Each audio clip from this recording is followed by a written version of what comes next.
নমস্কাৰ দৰ্শক ৰাইজ সকলোকে স্বাগতম জনাইছোঁ জ্ঞান বাৰ্তাৰ এটা নতুন খণ্ডলৈ। আজি আমাৰ লগত অতিথি হিচাপে কোন আছে জানেনে? এজন অতিকৈ মৰমেল শিক্ষক, এজন লেখক, আৰু তেওঁ জীৱন সংগ্ৰামৰ কাহিনী শুনিলে আমাৰ নৱপ্ৰজন্ম তথা আমাৰ সমাজখনে কেনেকুৱাকৈ অনুপ্ৰাণিত হ'ব মই তেওঁৰ বিষয়ে জ্ঞাত হওঁতেই অনুভৱ কৰিব পাৰিছিলোঁ। আৰু সেইবাবে আজি মই নগাঁৱৰ পৰা আহি সুদূৰ চাবুকধৰা অঞ্চলত বৰ্তমান উপস্থিত হৈ তেখেতৰ ঘৰৰ পৰা এই পডকাষ্টটো শ্বুটিং কৰিবলৈ লৈছোঁ। তেখেত হৈছে আমাৰ অতিকৈ শ্ৰদ্ধাৰ শিক্ষাগুৰু শ্ৰীযুত মনোজ কুমাৰ গেৱৰাজা ছাৰ। ছাৰ নমস্কাৰ। নমস্কাৰ ছাৰ, প্ৰথমে মই স্বাগতম জনাইছোঁ আমাৰ অনুষ্ঠানটোলৈ। ছাৰ, মই আপোনাৰ বিষয়ে যেতিয়া জ্ঞাত হৈছিলোঁ মই বাৰুকৈ অনুপ্ৰাণিত হৈছিলোঁ, আৰু মই আশা কৰোঁ আপোনাৰ জীৱনীটোক জানি পেলাই আমাৰ বৰ্তমানৰ সমাজ তথা আমাৰ বৰ্তমান নৱপ্ৰজন্মই নিশ্চয় অনুপ্ৰাণিত হ'ব পাৰিব। ছাৰ, মই পোনপ্ৰথমে জানিব বিচাৰিম যে আপুনি শিক্ষকতাৰ বাদেও নিজকে এজন লেখক হিচাপে পৰিচয় দিছে। আপুনি সমাজত এটা দক্ষতা অৱলম্বন কৰিবলৈ সক্ষম হৈছে। গতিকে ছাৰ, মই জানিব বিচাৰিম এই ধৰণে যে আপুনি প্ৰায় 10খনৰো অধিক নিজৰ ববীয়াকে সম্পাদনা কৰিছে, আৰু নিজৰ ববীয়াকে লিখি পেলাই আপুনি প্ৰায় 14খন কিতাপ আজিলৈকে প্ৰকাশ কৰিছে। এতিয়া মই জানিব বিচাৰিম এনেকুৱাকৈ যে এজন শিক্ষকে কিতাপ লিখাৰ প্ৰতি সেই মনোভাৱটো বা সেই অনুপ্ৰেৰণাটো কেনেকৈ জন্ম হ'ল? হয়, ধন্যবাদ। মই আপোনাক ধন্যবাদ জনাইছোঁ, আপোনালোককো মই নমস্কাৰ জনাইছোঁ। যিটো প্ৰশ্ন কৰা হৈছে এই প্ৰশ্নটোৰ মোৰ কাৰণে সহজ উত্তৰ। মানে মই হাইস্কুলত পঢ়ি থকা কালতেই মই খুব কিতাপ পঢ়িছিলোঁ, মানে উপন্যাস পঢ়িছিলোঁ, চিৰিজবিলাক পঢ়িছিলোঁ, ৰংমন, ভাস্কৰ বা ৰঞ্জু হাজৰিকাৰ কিতাপবিলাক পঢ়িছিলোঁ। আৰু তেতিয়াই মই মোৰ এটা মনত এটা স্থিৰ ভাৱ আহি গৈছিল, মানে এটা মোৰ প্ৰতিজ্ঞা কৰাৰ নিচিনাই হৈছিলে যে মোৰ জীৱনত হ'লেও এখন কিতাপ লিখিম। আৰু তেতিয়ালৈকে মানে আমাৰ এইটো অঞ্চলত তেনেকৈ কিতাপ লিখা মানুহ নাছিলে। মই সেই কিতাপ লিখা মানুহ হিচাপেও এটা আদৰ্শ ৰৈ যোৱা এটা মানুহ কৰিছিলোঁ, আৰু সেই মানসিকতাৰে আজি এই অৱস্থা পাইছোঁহি। হয় ছাৰ, খুব ধুনীয়া। আৰু এইটো এটা মানে ট্ৰেণ্ডিং ছেট কৰিলে, আৰু বৰ্তমান চাবুকধৰা অঞ্চলৰ যিসকল আহিবলগীয়া প্ৰজন্ম আছে তেওঁলোকে এইটো অনুপ্ৰেৰণা পাব যে মোৰ আগত আমাৰ পূৰ্বপুৰুষৰ ভিতৰত আমুকজনে 10খন কিতাপ সম্পাদনা আৰু 14খন নিজৰ ববীয়াকে লিখি পেলাই প্ৰকাশ কৰি থৈছে। তেওঁলোকৰ কাৰণে এটা বাটকটি আপোনালোক, আৰু তাৰ বাবে মই সমগ্ৰ আপোনালোকৰ চাবুকধৰা অঞ্চলবাসী নৱপ্ৰজন্মৰ হৈ আপোনাক ধন্যবাদ জ্ঞাপন কৰিছোঁ। ছাৰ, মই জানিব পৰা মতেদি আপোনাৰ জীৱনৰ আটাইতকৈ প্ৰথম যিখন উপন্যাস আপুনি লিখিছিলে সেই উপন্যাসখনৰ বেষ্ট যিটো থীম আছিলে প্ৰেমৰ ওপৰত। এতিয়া মই জানিব বিচাৰিম ছাৰ আপোনাৰ পৰা আপোনাৰ সেই সময়ত যিটো অনুভূতি আছিলে, আৰু আজি আপুনি এজন 56 বছৰৰ বেবী আপোনাৰ হৈছে। আৰু দৰ্শক ৰাইজ, মই ছাৰৰ কাষত আছোঁ, নদি কৈছোঁ যে 56 এজ বুলি আপোনালোকে তো দূৰৰে কথা মই কাষত বহিও অনুভৱ কৰিব পৰা নাই ছাৰৰ যে 56 এজ এতিয়াও ডেকা হৈয়ে আছে, আৰু এজন য়াং জেনেৰেশ্যনৰ ব্যক্তিৰ দৰে হৈ আছে। ছাৰ, মই জানিব বিচাৰিম যে আপুনি যিটো সময়ত প্ৰেমৰ অনুভৱ কৰি পেলাই সেই উপন্যাসখন আপুনি ষ্টাৰ্ট কৰিছিলে, আৰু আজি যিটো মানসিক দশাত অৱতীৰ্ণ হ'ল, আজি নাতিমুখো দেখিলে ছাৰে, গতিকে সেই সময় আৰু আজিৰ এই সামূহিক আপোনাৰ অভিজ্ঞতাৰ প্ৰেমৰ সংজ্ঞাটোক আপুনি কেনেকৈ আমাৰ সমাজলৈ পৰিভাষিত কৰিব? হয়, মানে এইটো জটিল প্ৰশ্ন। তথাপি মই মনত পেলাইছোঁ, মানে লেখকসকলে কোৱা শুনো, মানে বুদ্ধিজীৱীসকলে যে উপন্যাস লিখিব লাগে আচলতে 40 বছৰ পিছত, কিন্তু মই উপন্যাস আৰম্ভ কৰিছোঁ মই 22-23 বছৰতে। গতিকে সেইটো সময়ত এটা যৌৱনৰ উচ্চল অৱস্থা, গতিকে সেইটো সময়তো প্ৰেমৰ কথাই আহিব নিশ্চয়। আৰু প্ৰেমৰ সংজ্ঞা তেতিয়া বিচৰা নাছিলোঁ, খালি এটাই মানে মনলৈ আহিছিলে যে প্ৰেম এনেকুৱা এটা বস্তু যিটো এটা শক্তি, যিটো মই আত্মিক শক্তি বুলি কওঁ। সেই আত্মিক শক্তিটো যাক মানে আনলৈ দিব পাৰি, সেইটো আৰু কোনো বিনিময় নোহোৱাকৈ আনক দিব পাৰি, কোনো বিনিময় নোহোৱাকৈ। মই প্ৰেমৰ বিষয়ে এনেকৈয়ে ভাবোঁ। আৰু খুব ধুনীয়া ছাৰ। মই ছাৰ প্ৰেমৰ ওপৰত এজন আধ্যাত্মিক গুৰু, তেখেত এজন চাইক'লজিষ্টো হয়, তেখেতৰ ওপৰত যেতিয়া প্ৰেমৰ সংজ্ঞাবিলাক অনুভৱ কৰিব পাৰিলোঁ তেতিয়া গম পালোঁ যে প্ৰেমত কোনো স্বাৰ্থ নাথাকে। আজি মই ইতিহাস যদি চাওঁ তেতিয়াহ'লে শ্ৰীকৃষ্ণ, ৰাধা, লেলা, মজনু, ৰোমিঅ' জুলিয়েট, যিমানখিনি প্ৰেম কাহিনী আছে সেই প্ৰতিটো প্ৰেম কাহিনী চবতছে বিখ্যাত হোৱাৰ মূল কাৰণ যে তেওঁলোকৰ মিলন নাই হোৱা। আৰু সেই তেওঁলোকৰ মিলন নহ'ল হয়, কিন্তু তেওঁলোকৰ মিলন নোহোৱা স্বত্তেও আজি শ্ৰীকৃষ্ণৰ উদাহৰণ যদি লওঁ, ৰাধাৰ পৰা বিচ্ছেদ হৈ পেলাই শ্ৰীকৃষ্ণ এজন গোৱালৰ পৰা এখন সোণৰ নগৰী দ্বাৰিকাৰ সম্ৰাট হ'ব পাৰিলে বা ৰজা হ'ব পাৰিলে, সোণৰ নগৰীৰ মালিক হ'ব পাৰিলে। কিন্তু আজি আমাৰ সমাজত দেখা যায় যে কোনোবা এটা নৱপ্ৰজন্মৰ ল'ৰা যদি প্ৰেমত মানে তাৰ ব্ৰেকআপ হ'ল বা সেই তেনেকুৱা প্ৰেম বিচ্ছেদ হ'ল, তেতিয়া সেই নৱপ্ৰজন্মবিলাকে এটা সহজ পন্থা অৱলম্বন কৰে যে নিচাসক্ত ৰাস্তা। মদৰ প্ৰতি হ'ব পাৰে, ভাঙৰ প্ৰতি হ'ব পাৰে, আজিকালিতো শ্ৰম সীমা ড্ৰাগছ পালেগৈ। হয় হয়। গতিকে ছাৰ সেই ব্যক্তিসকলে যিটো প্ৰেমৰ পৰিভাষা লৈছে যে প্ৰেমত আমাৰ যে প্ৰেমৰ কোনো স্বাৰ্থ নাথাকে, যে মিলন হ'বই লাগিব, সেইটো প্ৰেম নহয়েই। যদি স্বাৰ্থ আছে যে তোমাক মই ভাল পাওঁ, তোমাক সেই মই পাব লাগিব, ল'ৰাই হওক বা ছোৱালী হওক, উভয়ে হওক। গতিকে সেই পৰিভাষাটো অকণমান যদি আপোনাৰ দ্বাৰা উজাগৰিত কৰে, আপুনি অলৰেডি কৈছে মই বৰ্তমান নৱপ্ৰজন্মৰ সমাজলৈ যদিহে তেনেকুৱা আসক্তত, তেনেকুৱা জীৱন বাটত যিহেতু বহুসকল ব্যক্তি পৰে, গতিকে তেওঁলোকলৈ আপোনাৰ এটা উপদেশ যদি পাওঁ বহুতেই ভাল লাগিব। হয়, জটিল প্ৰশ্ন, তথাপি মই ক'বলৈ মোৰ নিজা ভাষাৰে চেষ্টা কৰিছোঁ। কিন্তু ইতিমধ্যে মই কৈছোঁ যে প্ৰেম এটা শক্তি, আৰু বৈজ্ঞানিকসকলৰ মতে প্ৰেমৰ শক্তিৰ কোনো মানে ক্ষয় নহয়। শক্তি এটা শক্তিৰ পৰা আন এটা শক্তিলৈ ৰূপান্তৰিত হয়। গতিকে প্ৰেম এটা যদি শক্তি বুলি ধৰা হয়, তেতিয়া সেই শক্তিটো কেতিয়াও ক্ষয় কৰিব নালাগে। এতিয়া আপুনি কোৱাৰ দৰে যিটো ড্ৰাগছ বা মদ আদি কৰি যিটো পান কৰাৰ ব্যৱস্থা কৰা হৈছে, সেইটোৰ দ্বাৰা শক্তিটো ক্ষয় হ'ব। তাৰ দ্বাৰা আমাৰ সমাজ, তেওঁতো ব্যক্তিগতভাৱে তেওঁ ক্ষতিটো হ'বই, আৰু লগে লগে সমাজখনৰ এটা বৃহৎ ক্ষতি হ'ব। গতিকে সেইটো নোহোৱাটোৱে কামনা কৰোঁ। গতিকে ছাৰৰ কাষৰ পৰাই মই নৱপ্ৰজন্মৰ সেই ব্যক্তিসকলক ক'ব বিচাৰোঁ যিসকলে জীৱনত ব্ৰেকআপ নামৰ বস্তুটোক ফেচ কৰিছে। মই এটাই কওঁ যে শ্ৰীকৃষ্ণই ৰাধাৰ পৰা বিচ্ছেদ হৈ পেলাই শ্ৰীকৃষ্ণই এজন গৰুপালক বা এটা গৰুখীয়াৰ পৰা গৈ পেলাই গৰু চৰাই ফল লোৱা এটাৰ পৰা গৈ পেলাই সেই সময়ত এটা ট্ৰেণ্ড আছিলে যে কেৱল ৰাজকুমাৰেহে ৰাজকুমাৰীক বিয়া পাতিব পাৰে, ৰজাইহে ৰাজকুমাৰীক বিয়া পাতিব পাৰে। কিন্তু এটা গৰুখীয়া ল'ৰা হৈ পেলাই এখন নগৰী স্থাপন কৰি নগৰৰ ৰজা হৈ 8জনী বিয়া কৰাইছিলে, তাৰে 7জনী ৰাজকুমাৰী আছিলে। সেইটো এটা আমাৰ কাৰণে আদৰ্শ। গতিকে কেতিয়াও ডিপ্ৰেছ হ'ব নালাগে। প্ৰেম মানে কেতিয়াও তোমাক ভাল পাইছোঁ, অ'কে তোমাক পাবই লাগিব, সেইটো আসক্তি, প্ৰেম নহয়। যদি তেনেকুৱাভাৱে কোনোবাই আসক্তিত পৰিছে, সেইটো প্ৰেম হিচাপে অভিহিত কৰি নিজকে মানে তাৎসুল্য নেদেখাব, সেইটো নালাগে। আৰু প্ৰেমৰ পৰিভাষাটো বুজিবৰ কাৰণে চেষ্টা কৰিব লাগে। আৰু সেই প্ৰেমৰ প্ৰকৃত পৰিভাষাটো বুজি নাপায় কাৰণে হয়তো আজি আমাৰ নৱপ্ৰজন্মৰ যুৱ প্ৰজন্মৰ ধ্বংসমুখে গৈ আছে, সেইফালে গৈ আছে। হয় ছাৰ, সেইটো হোৱাটো কামনা নকৰোঁ। নতুন প্ৰজন্মক কৈছে যে শক্তিটো এটা বেলেগ শক্তিলৈ ৰূপান্তৰ কৰি পেলাই নিজক প্ৰতিষ্ঠা কৰিব লাগে, যাতে এৰি থৈ অহা প্ৰেমিকগৰাকী যাতে মানে এটা প্ৰেৰণা লাভ কৰে, তেওঁ প্ৰেৰণা লাভ কৰে, তুমিও প্ৰেৰণা হোৱা, নিজেও প্ৰতিষ্ঠিত হ'ব পাৰে। গতিকে সেইটোহে প্ৰকৃত প্ৰেম। গতিকে খুব ভাল লাগিলে। এইটো এটা বহুত ডাঙৰ মেছেজ, বহুত মূল্যৱান মেছেজ, আৰু এই মেছেজটো যোনে হৃদয়ংগম কৰিব পাৰিব ছাৰ, নিজৰ ছিষ্টেমত ইনষ্টলেশ্যন কৰিব পাৰিব, তাৰ জীৱনত নিশ্চয় উন্নতি হ'ব। আৰু মই এইসমূহ অনুভৱ কৰিব পাৰিহে কৈছোঁ কথা। হয় ছাৰ, এতিয়া আহিছোঁ এটা বিশেষ কথালৈ।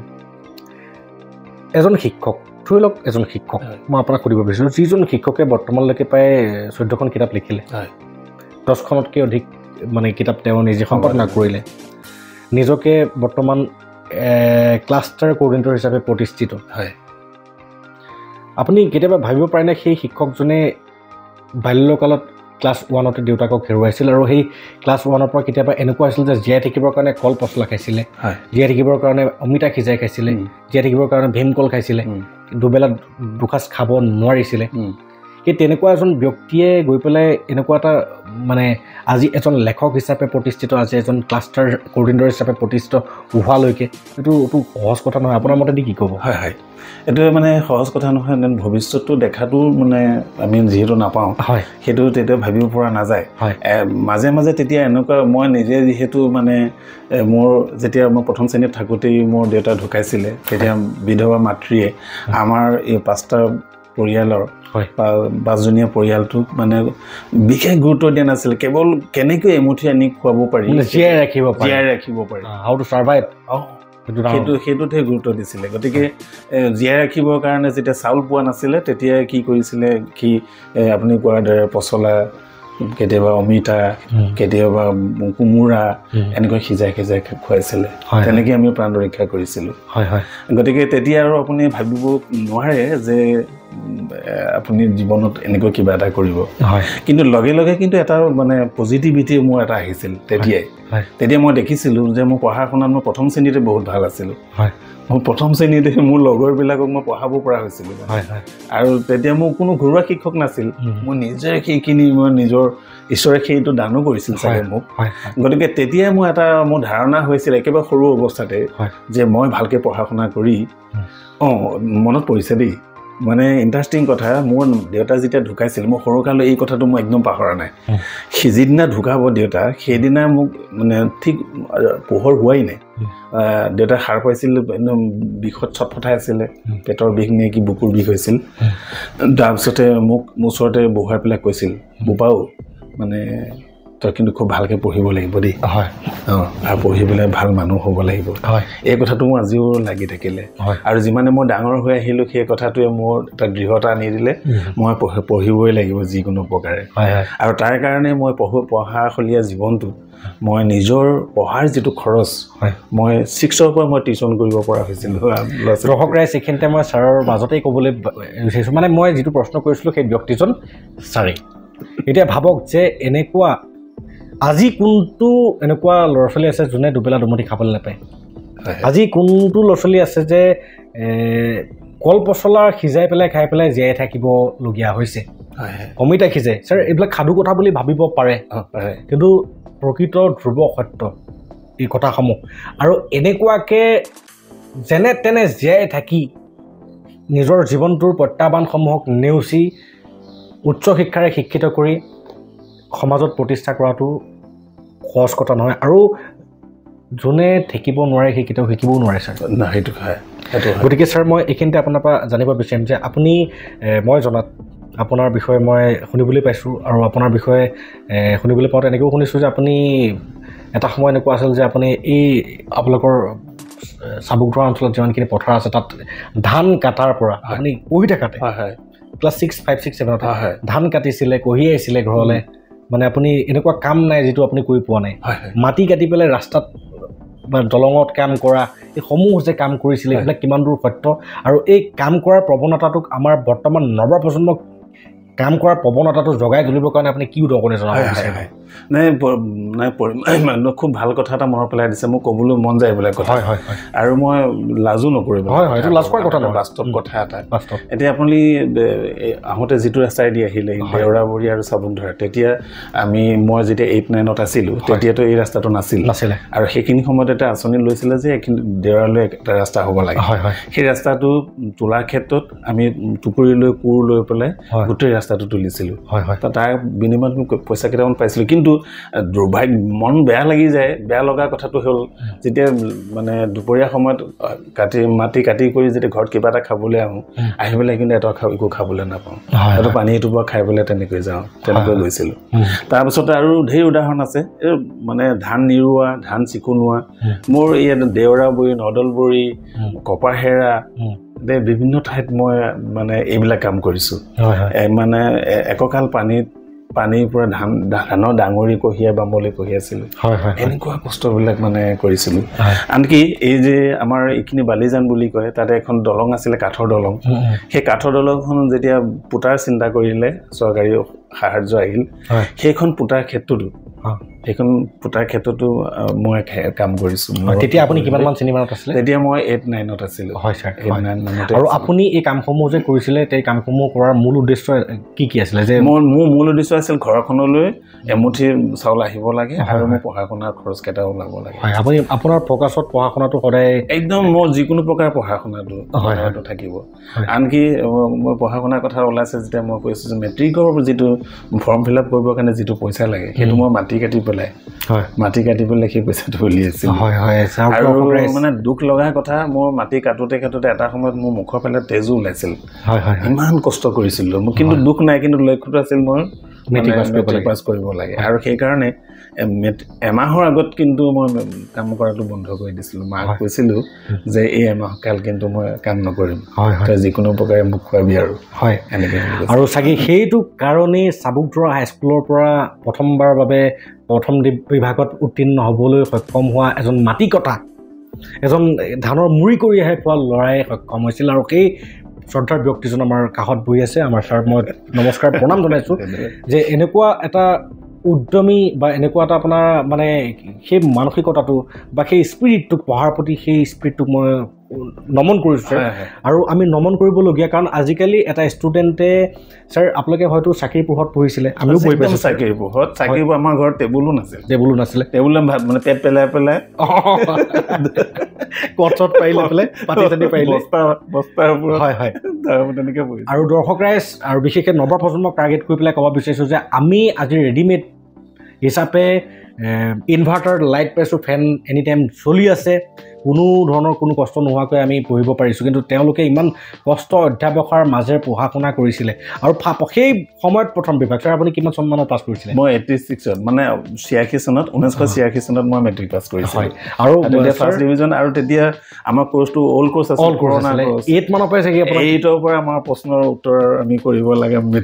মেট্ৰিকলৈকে গতিকে আজিকালি নিশ্চয় ইমান সহজ নাছিলে সেই সময়ত আৰু সেইকাৰণে হয়তো ছাৰ কোৱা যায় যে আগৰ দিনৰ 8 পাছ মানুহ এটাৰ যিমান জ্ঞান আজি BA পাছ লোৱাটোৰ ইমানখিনি জ্ঞান নাই হয়তো এইটো সেইকাৰণে কোৱা যায় নেকি মানে মই নিজে অনুভৱ কৰোঁ আজিকালি যে মই কিবা এটা লিখি আছোঁ যে মোৰ বেলেগ কথা নহয় অভিজ্ঞতাখিনিকেহে আচলতে এটা সাহিত্যৰ ৰূপ দি আছে মই তেতিয়া যদি এইবিলাক কাম নকৰিলোহেঁতেন তেতিয়া হয়তো এতিয়া এই অনুভৱটো ল'ব নোৱাৰিম খুব ধুনীয়া ছাৰ আৰু গতিকে মই নতুন প্ৰজন্মক এটা কথাই ক'ম যে আৰ্থিক দুৰৱস্থাটো আমাৰ কাম্য নহয় কিন্তু আৰ্থিক দুৰৱস্থিৰ যিসকল ছাত্ৰ ছাত্ৰী আছে তোমালোকে মনত মানে কেতিয়াও মানে এইটো নল'বা যে তোমালোকে একো কৰিব নোৱাৰিবা এইটো মানে আৰ্থিক দুৰৱস্থাটো চেলেঞ্জ হিচাপে লৈ পেলাই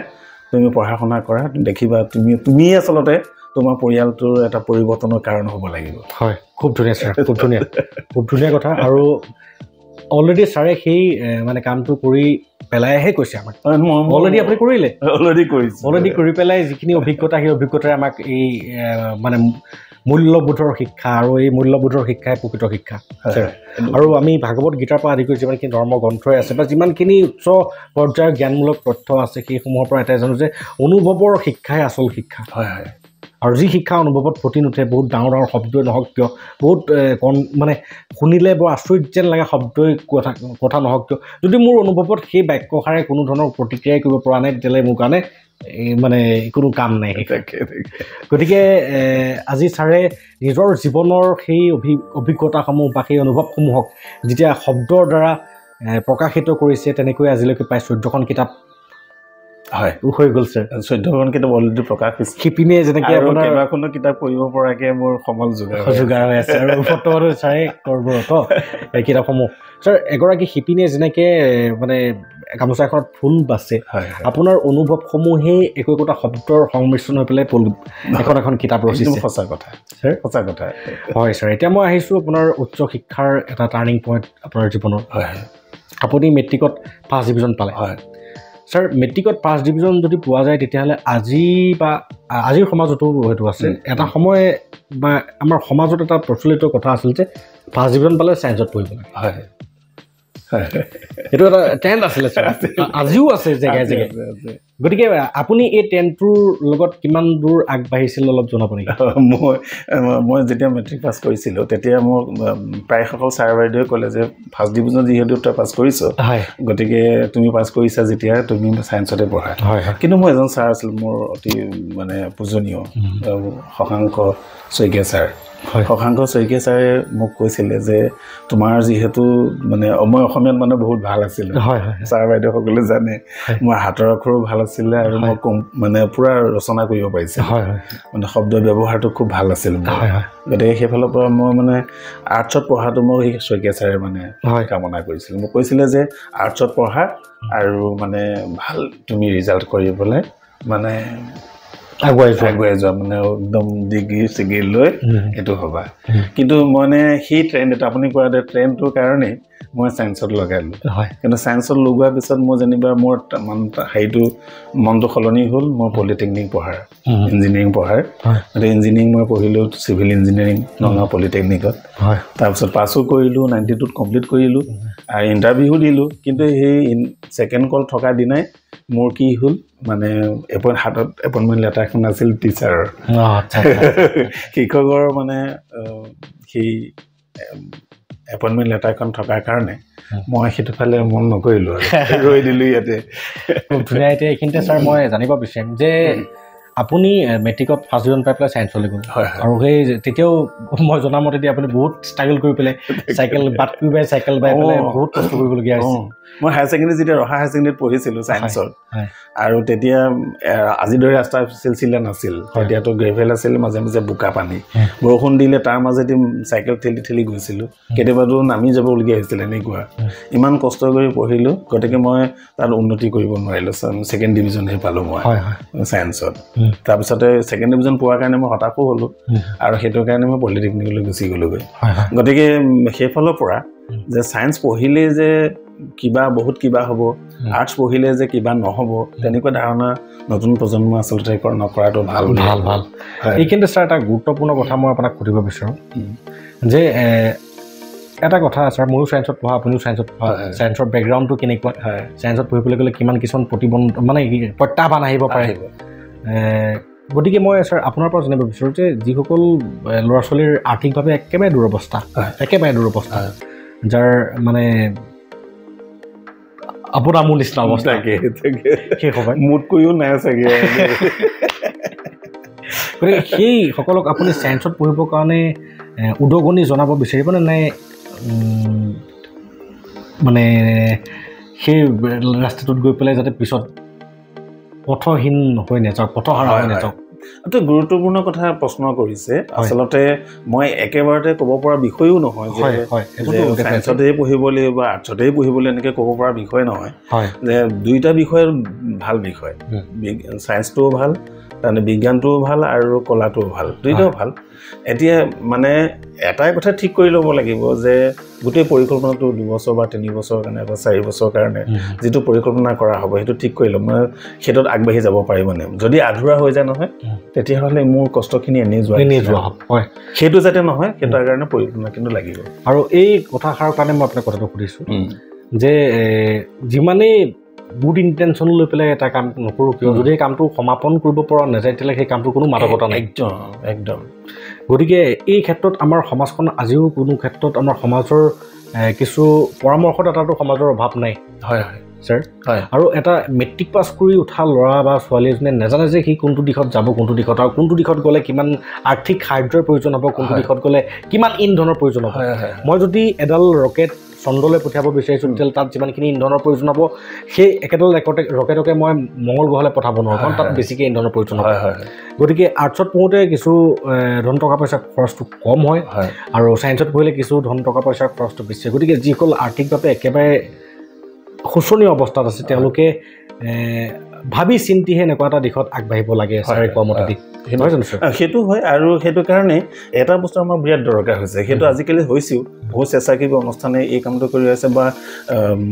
সমাজৰ অগ্ৰণী ব্যক্তিসকলে সচেতন ব্যক্তিসকলে এই কামটো কৰি আছে যিটো কাউন্সেলিং মানে ৰিজাল্ট দিয়াৰ মুহূৰ্ততে আছে এই কাউন্সেলিঙৰ ব্যৱস্থাটো হ'ব লাগে আৰু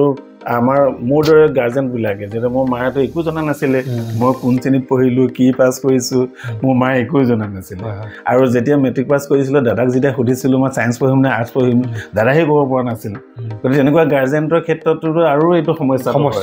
গতিকে আৰ্থিক অৱস্থাও বেয়া গাৰ্জেনটো ভাল মানে পৰামৰ্শ উপদেশ এটা দিব নোৱাৰে পথ এটা দেখুৱাব নোৱাৰে তেনেকুৱা ক্ষেত্ৰত কিন্তু সমাজৰ অগ্ৰণী ব্যক্তিসকলে কিছু কাউন্সেলিং মানে পৰামৰ্শ দি এইসকলক মানে আৰ্থিকভাৱে পিছপৰা সকলক মানে আগবঢ়াই নিয়াটো ভাল বুলি হয় আৰু এই ক্ষেত্ৰত আমাৰ অভিভাৱক সকলো সচেতন হ'ব লাগিব দাঙিব নোৱাৰা বোজা এটা বহন কৰিব পাৰিম বুলি আগবঢ়াটো আচলতে দেখাক দেখি আমাৰ বুদ্ধিমত্তা নহয় আধা বাটত গৈ পেলাই মানে ইফালেও নহয় সিফালেও নোহোৱা হোৱাতকৈ গতিকে সহজ বাটেৰে বহু দূৰ আগবাঢ়ি যাব পাৰি এতিয়া ছাৰ এটা ইম্পৰ্টেণ্ট কথা যিটো নুসুধি নোৱাৰি যে আপুনি ছায়েন্সত পঢ়ি পেলাই পলিটেকনিক পঢ়াৰ পাছতো আপুনি ইঞ্জিনিয়াৰিং ডিপাৰ্টমেণ্টটো চুজ নকৰি পেলাই আপুনি টিচাৰ ডিপাৰ্টমেণ্টটো টিচিং লাইনটো এতিয়া কথা হ'ল যে আপুনি ইঞ্জিনিয়াৰিং ভাৰ্চেছ টিচাৰ এই দুইটা কেৰিয়াৰ ভিতৰত আপুনি টিচাৰটোকে যে চিলেক্ট কৰিলে ইঞ্জিনিয়াৰিঙত কৰা হয় হয়তো আজি যিটো ঘৰ বনাইছে আজি যিটো ডেজিগনেশ্যন পাইছে হয়তো তাতকৈ টকা পইচাৰ ফালৰ পৰা বহুত আগবাঢ়ি গ'লহেঁতেন মই যদি ভুল হোৱা নাই হয়তো আপোনাৰ লগৰ কোনোবা যদি আছে তেনেকুৱা যদি কম্পেয়াৰ কৰিছে কিন্তু মই ছাৰ এইটো জানিব বিচাৰোঁ যে ইঞ্জিনিয়াৰিং বাদ দি পেলাই আপুনি টিচিং কৰি পেলাই মানসিকভাৱে কিমান সন্তুষ্ট হ'ল সেই কথাটো আমাৰ দৰ্শক ৰাইজক ক'বনে? হয়, নিশ্চয়। মানে প্ৰথম অৱস্থাত যেতিয়া মই এপইণ্টমেণ্ট লেটাৰখন মই নিজেই মানে কাহিলীপাৰালৈ গৈ ডিৰেক্টৰ অফিচৰ পৰা সঞ্চালকৰ পৰা যেতিয়া এপইণ্টমেণ্ট লেটাৰখন শিক্ষকৰ এপইণ্টমেণ্ট লেটাৰখন লৈ আহিছিলোঁ, সেইটো মুহূৰ্তত মই আৰু স্বৰ্গ ঢুকি পোৱাৰ নিচিনা এটা অৱস্থা হৈছিল। সেইকাৰণে পিছদিনাখনে মোৰ যিটো ছেকেণ্ড কলিং আছিল জুনিয়ৰ ইঞ্জিনিয়াৰিঙৰ, সেইটোত মই মানে সেইটো বাদ দি পেলাই ইয়ালৈ গুচি আহিলোঁ। ভালেকেই বছৰলৈকে অৱশ্যে মোৰ পলিটেকনিকৰ সেই চাৰ্টিফিকেটখন ডিপ্ল'মাখনৰ কথা কিন্তু মনত পৰি ৰিঙিয়ে আছিলে। কিন্তু লাহে লাহে মোৰ এনেকুৱা হৈ গ'ল, যেতিয়া মই ছাত্ৰ ছাত্ৰীসকলৰ মাজত সোমাই গ'লোঁ, তেওঁলোকক শিক্ষাদান কৰিবলৈ ল'লোঁ, তাত দেখিলোঁ যে মোৰ অনুভৱ হ'ল যে পৃথিৱীত দুটাই পোনপটীয়া সেৱা আছে, এটা হ'ল চিকিৎসা আৰু আনটো হ'ল শিক্ষাদান। গতিকে যদি এনেই মহান এটা দান মানে পথত যেতিয়া মই আহিলোঁ, গতিকে মোৰ মনটো ভৰি পৰিলে। অৱশ্যে হয় যে কেতিয়াবা আমি মাহঁতৰ বুলি কয় আমাৰ শিক্ষকবিলাকক, আমাৰ দৰে শিক্ষকবিলাকক মাহঁতৰ যেন তেনে মাহঁতৰ আমি চলি থাকোঁ। মানে কি মাহঁতৰ গতিকে মাহঁতৰ বুলি কয় আমাৰ। এইকেইটা মই এটা কথা এজন শিক্ষকে বয়োজ্যেষ্ঠ শিক্ষক, তেখেত এতিয়া বৰ্তমান অৱসৰপ্ৰাপ্ত, তেখেতে কৈছিলে যে আগতে শিক্ষকক বোলে ছোৱালীয়ে নিদিয়ে। তেনেকুৱা এটা কণ্ডিশ্যন হৈছিলে, নন প্লেন আছিলে তেতিয়া। সেইটো অৱস্থাত তেতিয়া এই নন প্লেনবিলাকক তেতিয়া পইচাই দিয়া নাছিল, দৰমহা পোৱা নাছিল তেওঁলোক, গতিকে ছোৱালীয়ে নিদিয়ে। মানে শিক্ষকলে সেই গতিকে কোনো শিক্ষকে মানে প্ৰেৰণ বিবাহ কৰিবলগীয়া হৈছিলে। তেওঁ হাঁহি কথাখিনি একদম ধুনীয়াকৈ কৈছে স্মৃতিৰ মনত কৰি, আৰু ভাল লাগিছে এই সংক্ৰান্ততে কথাখিনি পাতি যে আজি সেইটো অৱস্থা নহয়। আজি গৈ পেলাই এটা বহুতে মানে 6 পে কমিশ্যন 7 পে কমিশ্যন নাই, আজিকালি এজন ব্যক্তিক বহুতেই দৰমহা দিয়ে, আৰু সেইখিনিৰ দ্বাৰা নিজৰ লগতে পৰিয়ালটোক ধুনীয়াকৈ পোহপালন দিব। তথাপি শিক্ষকৰ যিটো দৰমহা পায় সেই দৰমহাটোৰে খুব ভালদৰে চলিব পৰা নাযায়। সেইকাৰণে মানে মধ্যবিত্ততেই শিক্ষকবিলাকক ৰখা হৈছে। গতিকে সেই অভাৱটো আছে বাৰু, কিন্তু এটা মানে আচল ছেটিছফেকশ্যনটো মনৰ মানে সন্তুষ্টিটো হ'ল ডাঙৰ কথা। মই মানে একদম পূৰা সন্তুষ্ট, কিন্তু কিয়নো মই এখন সমাজ পালোঁ, এই মানে সমাজখনত মানে ইমান ঘনিষ্ঠভাৱে জড়িত হৈ আছোঁ, এটা বিভিন্ন কাৰ্যসূচীৰ জৰিয়তে মই জড়িত হৈ আছোঁ সমাজখনৰ লগত। কিন্তু যদি মই আছে 2-1, কিন্তু খুব কম জুনিয়ৰ ইঞ্জিনিয়াৰ অভাৰচিয়াৰ এজনে কিন্তু সমাজখনৰ লগত ইমান জড়িত নহয়। তাৰমানে সেই বস্তু ডিপাৰ্টমেণ্টেলি সেইটো হয়, টেকনিকেলি সেইটো গুচি যায়। কিন্তু মোৰ আকৌ এই যিহেতু পোনপটীয়া সেৱা মানুহৰ লগতে থাকিব লাগে, এতিয়া মানুহৰ লগতে থাকোঁ, আৰু মানুহে মোক গালি পাৰিয়ে থাকে, আৰু শিক্ষকটো সদায় গালি পাৰিয়ে থাকে। তাৰ কাৰণটো হ'ল আমি যে পোনপটীয়াকৈ জড়িত, সেইকাৰণে গালি পাৰে। আৰু সেইকাৰণে ছাৰ আমাৰ সমাজৰ পথ প্ৰদৰ্শক শিক্ষাগুৰুসকল, কিন্তু আমাৰ সমাজখন আজি বহুতেই সলনি হ'ল। যিসকলক পুজিব লাগে সেইসকলক পূজন নকৰে, যিসকল অপাত্ৰ তেওঁলোকক পুজে। মানে আজিকালি আপুনি সমাজত আপোনাৰ পকেটত যদি পইচা আছে তেতিয়াহ'লে যথামুখ্য জ্ঞান দি থৈ যায়। এষাৰ প্ৰবাদ বাক্য আছে যিটো সঁচা কথা আছে, যিটো সঁচা। এতিয়া হাওঁতে ধৰে। গতিকে আমাৰ সমাজখনৰ পথ প্ৰদৰ্শক, আমাৰ সমাজখনৰ ভৱিষ্যত দিশে নিৰূপণ কৰি দিয়াৰ মূল গুৰি চাবিকাঠি হৈছে আমাৰ শিক্ষাগুৰুসকল। আৰু আমি জ্ঞান বাৰ্তাৰ প্ৰচেষ্টাৰে আমাৰ শিক্ষাগুৰুসকলৰ গোটেই জীৱনৰ অভিজ্ঞতাসমূহক, তেওঁলোকৰ চিন্তা চৰ্চাসমূহক, তেওঁলোকে সমাজখনক লৈ কেনেকুৱা সপোন দেখিছে, সেই সমূহক আমি উজাগৰিত কৰি পেলাই জ্ঞান বাৰ্তাৰ যাত্ৰাৰে অতিবাহিত হৈ আছোঁ। মই আপোনাক ক'ব বিচাৰিছোঁ, যিজন দৰ্শকে এই ভিডিঅ'টো বৰ্তমান চাই আছে, আপুনি আমাৰ এই যাত্ৰাৰ সমভাগী হওক। আহকচোন সকলোৱে মিলি এখন সুস্থ পৰিশীলিত সমাজ একেলগে গঠন কৰোঁ ছাৰ, নহয়নে? হয় ছাৰ। এইখিনিতে মই আহিছোঁ আপোনাৰ জীৱনৰে অন্তৰ্গত এটা কথা, যে আপোনাৰ পুত্ৰ প্ৰায় মোতকৈ 1 বছৰমান ডাঙৰ, আৰু মই আজি মোৰ পৈতৃক সময় এজন ব্যক্তিৰ লগত অন্তৰংগ অলপ প্ৰেমৰ বাৰ্তা পাতি আছোঁ। এতিয়া কথা হ'ল যে আপোনাৰ পুত্ৰ মোতকৈ এবছৰ ডাঙৰ হ'লে, তেতিয়াহ'লে আপুনি মেবি 92-3 তেনেকুৱাতে আপুনি চাকৰি পাইছিলে। মই 96ত 96ত যদি চাকৰি পাইছে, তেতিয়াহ'লে আপোনাৰ বিবাহখন নিশ্চয় চাকৰি কৰাতকৈ আগেই হৈছে। একদম শুদ্ধ ধাৰণা। এতিয়া ছাৰ এটা গুৰুত্বপূৰ্ণ কথা, যিজন ছাত্ৰই নিজৰ কৰ্মজীৱন বা শিক্ষা জীৱনটো আপোনাৰ কৰ্মজীৱনৰ নিচিনাও হৈছে। আপোনাৰ শিক্ষা জীৱনত আপুনি ইমান কষ্ট আৰু অধ্যাৱসায়ৰ মাজেৰে নিজকে স্বাৱলম্বিতা কৰিহে স্কুললৈ যাব পাৰিছে। আজি মিড ডে মিল আছে, সেই সময়ত নাই। তেতিয়া আজি বিনামূলীয়া কিতাপ আছিল, ইউনিফৰ্ম নাই তেতিয়াতো নাই গতিকে ছাৰ আপুনি সকলো যা যোগাৰ কৰিবৰ কাৰণে নিজকে যিটো সামৰ্থ্যৱান কৰি তুলিহে আপুনি স্কুললৈ গৈছিলে গতিকে সেই ইমানখিনি সামৰ্থ্য সকলোৰে নাথাকে তাৰ বাবেতো মই অলৰেডি আপোনাক ধন্যবাদ জনাইছোঁ এতিয়া ছাৰ মই জানিব বিচাৰোঁ এনেকৈ যে যিজন ব্যক্তিয়ে ইমানখিনি ষ্ট্ৰাগল কৰি পেলাই আগবাঢ়ি গৈছে তেখেতৰ ফাৰ্ষ্ট প্ৰায়ৰিটি এটা চাকৰি বা এটা কৰ্ম সংস্থাপন কিন্তু আপুনিও এজন মানে মেধাৱী ছাত্ৰ এজন মেধাৱী ছাত্ৰ হৈও আপুনি ইমানখিনি দুৰৱস্থাৰ মাজতো বৈবাহিক সম্বন্ধত মানে বৈবাহিক সংসাৰত যে আপুনি সোমালে আপুনি নিশ্চয় কিবা এটা বাধ্যকতাতেই হয়তো আপুনি সোমাইছিলে সেই কথাখিনি অকণমান যদি আপোনাৰ বিবাহৰ ৰহস্যসমূহ যদি ক'ব বিচাৰে তেতিয়াহ'লে বহুতেই ভাল পাব আচলতে মোৰ বিবাহৰ ৰহস্যটোৱে কাৰো উপকাৰ সাধন নকৰিব দেই মই 24 বছৰ বয়সতে বিয়া এখন ইমান কম বয়সত বিয়া পাতিলে মই এতিয়া এইটো আদৰ্শ ৰৈ যাব আৰু এইটো মোক পুলিচেও ধৰিব পাৰে আজিকালি যিহেতু 24 বছৰ আৰু তেওঁৰ বয়সটো 16 বছৰ আছিলে এইটো গম পালে এজটো হ'বলগীয়া গতিকে তেনেকুৱা এটা অৱস্থাত আচলতে এইটো মই ক'ম যে সম্পূৰ্ণ এটা আৱেগিক কথা আছিল যৌৱনৰ সেই চেঙেলীয়াৰ সেই অৱস্থা এটা প্ৰেমৰ ধাৰণা প্ৰেমৰ প্ৰভাৱত পৰি পেলাই সেইটো হৈছিল আচলতে তাৰো এটা বিজ্ঞান নথকা নহয় মই আচলতে মই এনেকুৱা আছিলোঁ মই ইমান লাজ কৰি আছিলোঁ যে গাড়ী এখনত গৈ থাকিলে বাছত গৈ থাকিলে ওচৰতে যদি মাইকী মানুহ এজনী বহিছে সেই মই ইমান কুচিমুচি হৈ গৈছিলোঁ কিন্তু যেতিয়া মই নগাঁও পলিটেকনিকত যেতিয়া দ্বিতীয় বছৰ মই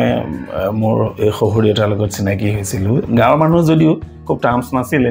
কিন্তু মই যেতিয়া ঘৰলৈ এটা খবৰ দিবলগীয়া হ'লে এদিন মানে খবৰ মানে বেলেগ নাই মোক চাউল লাগে আৰু পইচা লাগে আৰু পিছদিনাখন তেখেতে মোক সেই এটা নিৰ্দিষ্ট সময়ত চাউল আৰু পইচা নি দিছিলে পিছতহে গম পালোঁ যে আচলতে সেই চাউলৰ পইচাবিলাক মাজে মাজে দি থাকে যে তেওঁ ঘৰৰ পৰাই দিয়ে কাৰণ মোৰ ঘৰ ইমান দুখীয়া মোৰ মায়ে কেতিয়াও সেই টকা পইচা আৰু চাউল যোগান দিব পৰা নাছিলে তাৰপিছত সেই সূত্ৰে মই তেওঁলোকৰ ঘৰলৈ মাজে মাজে অহা যোৱা চলিলে আৰু তাতে গাভৰু ছোৱালী দেখিলোঁ যেতিয়া আপোনাৰ সৰু তাত জীয়াই আছে এতিয়া তেওঁ আজি যোৱা বছৰ ঢুকাইছে মানে শাহুমা আছে তেতিয়াহ'লে শাহুমা আপোনাক ক'ব বিচাৰিছোঁ আমাৰ মাতৃস্বৰূপ বা আইতাৰ স্বৰূপেই হ'ব যিহেতু আপোনাৰ মাতৃ গতিকে আপোনাৰ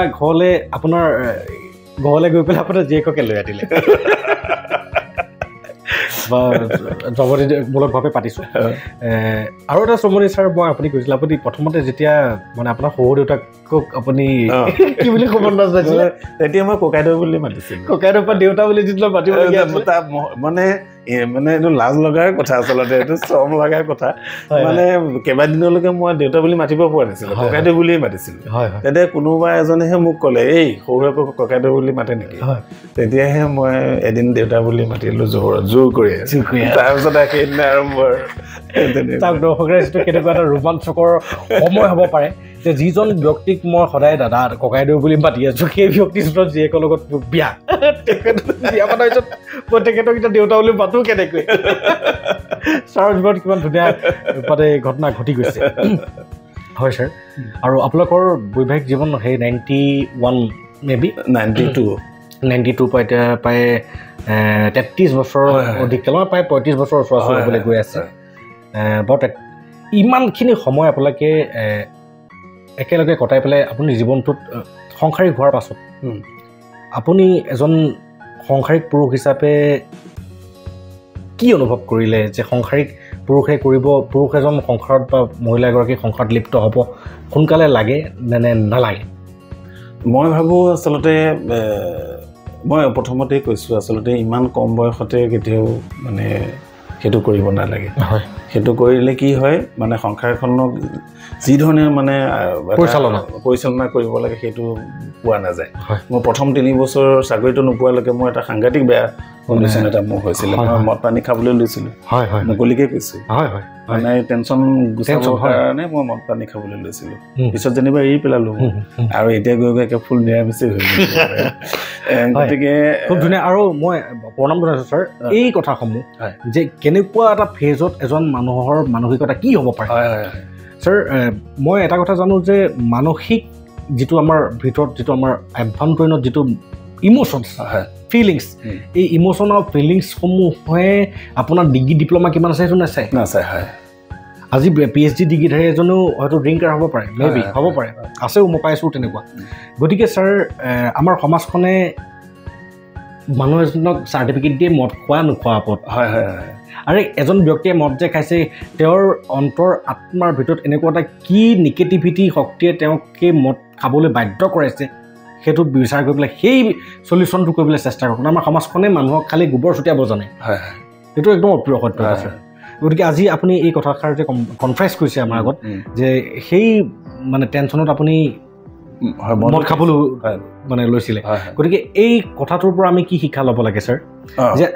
আমি স্বাৱলম্বী নোহোৱাকৈ ঘপককৈ সেই তেনেকুৱা এটা দিশত আমি গৈ পেলাই এতিয়াও আগবাঢ়িব নালাগে হয়তো সেই তেনেকুৱা এটা দিশত আগবাঢ়িবলৈ গ'লে আজি আপুনি নিজকে ৰিভাইভ কৰিব পাৰিলে বহুতে নিজকে ৰিভাইভ কৰিব নোৱাৰি পেলাই মৰি যায় একদম ছাৰ গোটেই সংসাৰখন ধ্বংস হৈ যায় বিয়াখন পাতি দিয়ে তাৰপিছত বিচ্ছেদ হয় হয়নে বাৰু আৰু আজিৰ সমাজত সেইটোৱে দেখিবলৈ পোৱা গৈ আছে আৰু আজিৰ সমাজত সেইটোৱে দেখিবলৈ পোৱা মানে ব্যভিচাৰৰ সংখ্যাও বৃদ্ধি পাইছে গতিকে মই আপোনাৰ বিবাহখনৰ কথা সেইকাৰণে সুধিলোঁ যে আপোনালোকে আপোনালোকৰ বিবাহ সংসাৰ স্থাপন কৰাৰ পাছত ইমান সুখৰ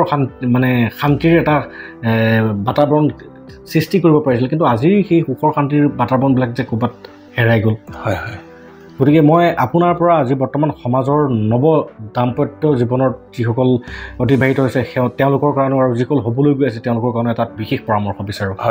পৰামৰ্শ মানে কি হয় আমাৰ যেতিয়াই মানে বৈবাহিক জীৱনত আবদ্ধ হোৱা যায় তেতিয়া দুয়োজনৰ এটাই লক্ষ্য হ'ব লাগে এই মানে আবদ্ধতাটো এই জড়িটো মানে কিমান দিনলৈকে ধৰি ৰাখিব পাৰি মানে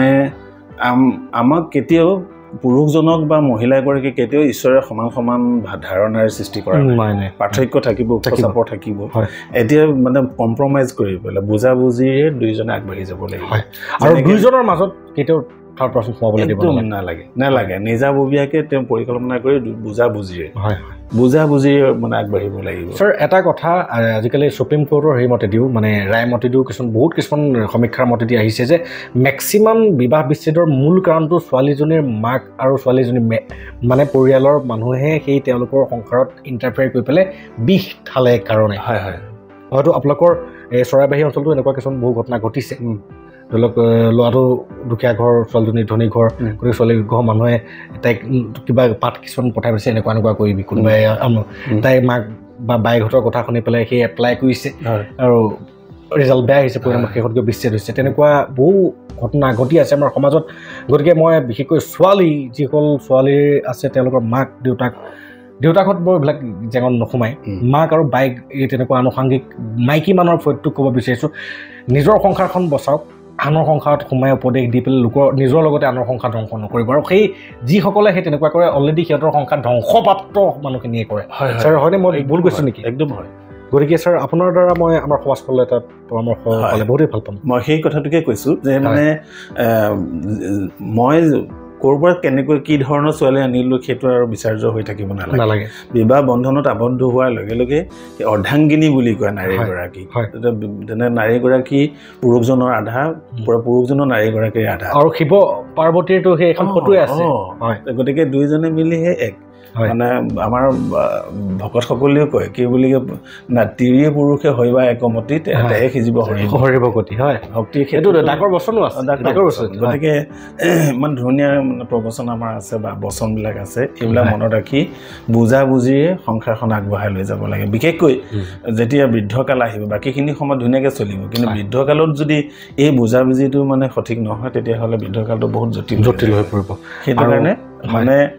অভাৱটো মানুহৰ থাকিব মই ক'লোৱে নহয় যে ঈশ্বৰে কেতিয়াও ইজনে আনজনক সমান কৰি সৃষ্টি কৰা নাই গতিকে কম বেছি কৰি আছে খালি বুজাবুজিৰে আৰু এটা কথা সকলোৱে জনাটো দৰকাৰ ছাৰ অভাৱত যিজন আপোনাৰ সংগী সেইজনহে প্ৰকৃত সংগী তাকে বিপদৰ বন্ধুহে আছে সম্পদত বন্ধুৰ অভাৱো নাই আৰু সেই তেনেকুৱা বন্ধুৰ প্ৰয়োজনো নাই গতিকে এতিয়া আহিছোঁ ছাৰ আপোনাৰ কৰ্মজীৱনলৈ এতিয়া মই কৰ্মজীৱনলৈ অলৰেডি আপুনি কৈছে যে শিক্ষকতাৰ বৃত্তিটোৰ লগত আপুনি আত্মনিয়োজিত হৈ পেলাই যিখন সমাজ পালে সেই সমাজখনৰ লগত আপুনি আত্মিকভাৱে বহুতে সন্তুষ্ট হয় ছাৰ এতিয়া মই জানিব বিচাৰিম যে আপুনি শিক্ষকতাৰ বৃত্তিটোত এংগেজ হওঁতে আজি আপুনি ক্লাষ্টাৰ কোঅৰ্ডিনেটৰ হিচাপে আছে এতিয়া ছাৰ ক্লাষ্টাৰ কোঅৰ্ডিনেটৰ হিচাপেও সেইসকলক দিয়ে যিসকলক এটা কাউন্সেলিং কৰিব পৰা বা ষ্টুডেণ্টৰ পৰ্যায় অকণ উৰ্ধত যায়গৈ গতিকে আপোনাৰ সেই এবিলিটিখিনি আছে কাৰণে আপুনি তেনেকুৱা এটা যোগ্যত বৰ্তমান স্থানত আছে আৰু মই জানিব পৰা মতেদি আপোনাৰ যিটো আপোনাক মানে চিআৰচিত যিটো এলেকা বৰচিলা চিআৰচিত যিখিনি স্কুল আছে স্কুলৰ প্ৰতিজন টিচাৰে কৈছে যে আপোনাৰ এটা বিশেষ দক্ষতা আছে আপোনাৰ কথা বতৰা তেওঁলোকে বহুতেই ভাল পায় আপোনাক অনুকৰণ কৰে তেওঁলোকক ধন্যবাদ দিছে আৰু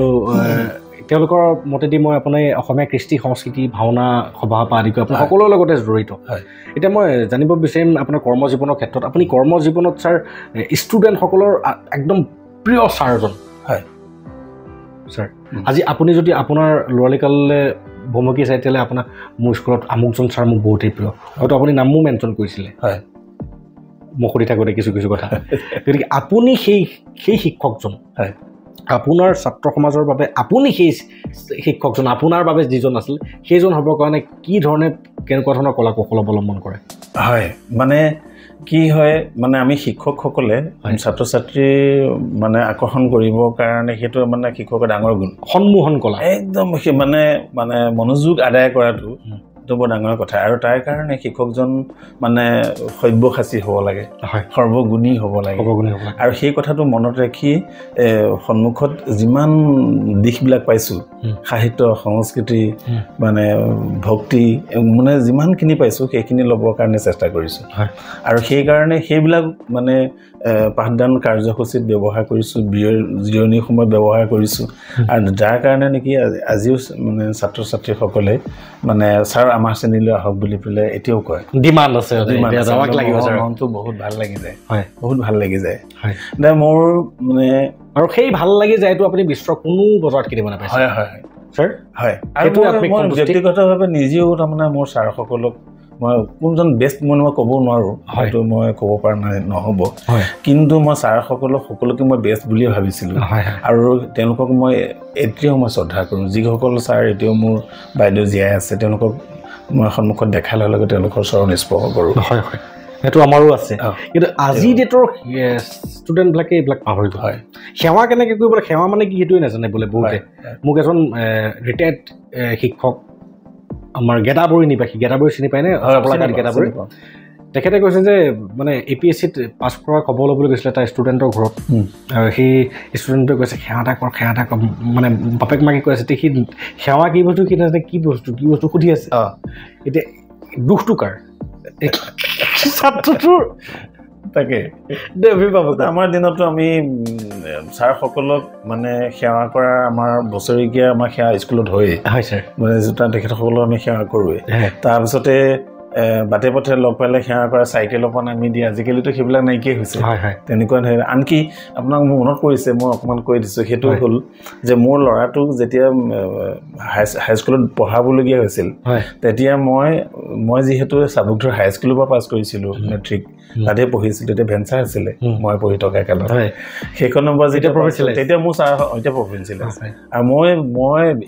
ইণ্টাৰেষ্টিং কথা যি বছৰ মই মেট্ৰিক পাছ কৰিছোঁ আমি ফাৰ্ষ্ট ডিভিজন যেতিয়া পালোঁ তাৰপিছতে চৰকাৰ ডিষ্ট্ৰিক্ট এখন পৰিলে এখন গ্ৰাণ্ট হৈ গ'ল কিন্তু মানে মোৰ ল'ৰাটোক সেইটো যিটো সময়ত মই তাত হাইস্কুলত পঢ়াব লাগে সেইটো সময়ত কিন্তু ছায়েন্স টিচাৰ নাছিল ছায়েন্স টিচাৰজন ডিপৰ্টেড হৈ আছিলে তেওঁ মানে RT হিচাপে ৰিচাৰ্চ টিচাৰ হিচাপে ডিপৰ্টেড হৈ আছিলে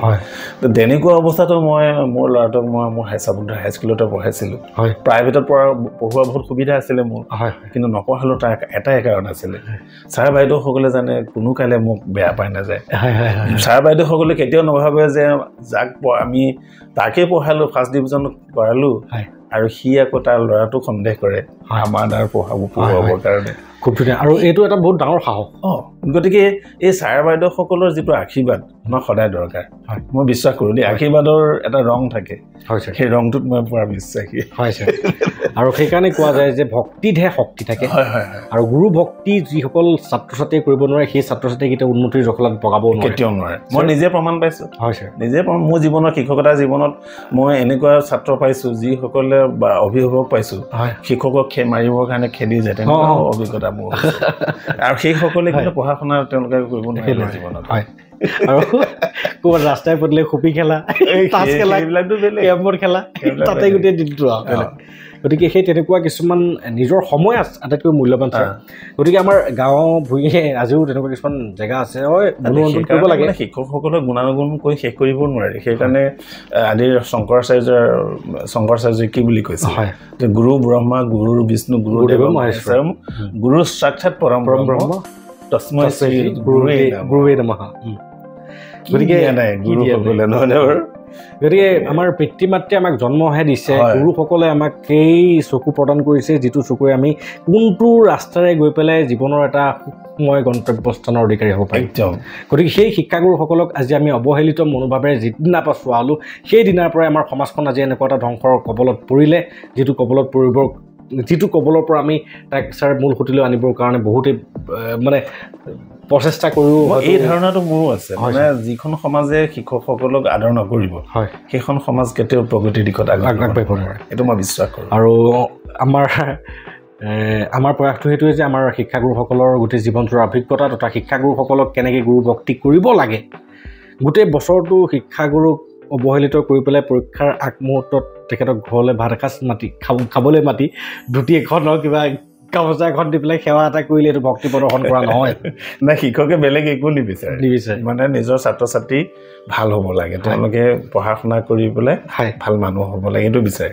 ভাল চাকৰিটো বিচাৰে কিন্তু ভাল মানুহ হিচাপেও বিচাৰে কিন্তু হয় ছাৰ ভাল আজিকালি আমি একো ভাল মানুহৰ সংজ্ঞাটো অলপ বেলেগকৈ লওঁ মানে ভাল চাকৰিটো উচ্চ শিক্ষিত হৈ ভাল চাকৰি এটা ল'লে ভাল মানুহ হৈ গ'ল বুলি ভাবোঁ কিন্তু সেই উচ্চ শিক্ষিত হৈ ভাল পদবী এটা লোৱাৰ পিছত যদি বেয়া কাম কৰি আছে মানে দুৰ্নীতি কৰি আছে তেতিয়াহ'লে বেয়া লাগে আৰু তেতিয়া খুব ধুনীয়া আৰু তেনেকুৱা ছাৰ কিনো ক'ব সকলো মানে আমি কাৰ পৰানো আশা কৰিব IPS IAS আমি জানো যে সেই মানে